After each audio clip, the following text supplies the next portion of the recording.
gospodo, poštovani prisutni. Na početku bih se zahvalio i u svoje ime i u ime predsjednika Skupštine grada što ste nas pozvali na vašu godišnjicu, na proslavu obilježavanja 25. godišnjice rada vaše kompanije.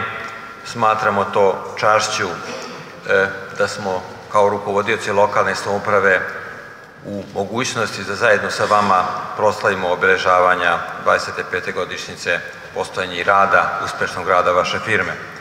Posebno mi je drago to da ste ovde u gradsku većnicu faktički stavili ili opredelili da obilježavanje bude održano na taj način, dajući na neki način značaj i preduzeću, a i nama u lokalnoj samoupravi da zajednički možemo da postignemo dobre rezultate i da ste na neki način ovu prelepu većnicu ipak i sa vašim radnicima i sa vašim prijateljima i vašim poslovnim partnerima napunili i da na neki način tu proslavu odradimo ili da podignemo taj nivo koji zaista grad Subotica i vaša kompanija zaslužuje.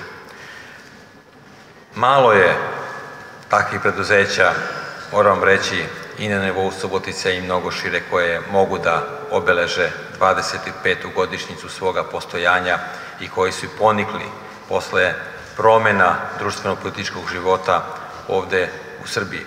Mnoga preduzeća su 90. godine i posle 90. godina ili pre privatizacije ili toku privatizacije propala i malo je privatnih kompanija koji su uspeli u tako teškim i turbulentnim vremenima da opstanu, s druge strane zaista podignu jedan kvalitet svoga rada i da podignu svoju firmu na ovaj nivo koji vi danas uspevate da održite i da je razvijate na nivou Subotice i vidim na nivou čitave regije.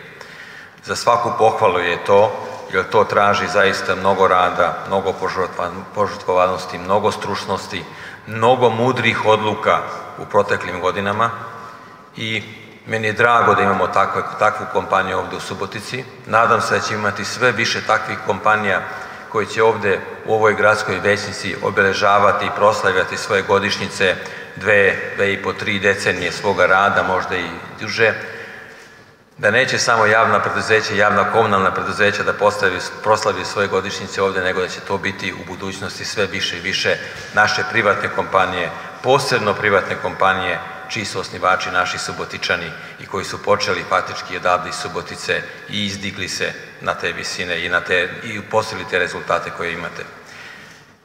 Svim zaposlenima želim mnogo uspeha, mnogo zdravlja, vlasnicima, gospođi Nevenki Vaci i gospodinu Branku Vaciju želim mnogo zdravlja, mnogo uspeha u budućem radu i nadam se da će tako biti kao što je gospodin Branko Vaci rekao, da ćemo se u velikom broju naći 2040. kada ćete proslaviti 50. godišnjicu kompanije, jer to će značiti da i grad Subotica će biti mnogo razvijeniji nego što je sada i mnogo perspektivnija i bolja i uspešnija u životu svojih sugrađana. Hvala vam lepo.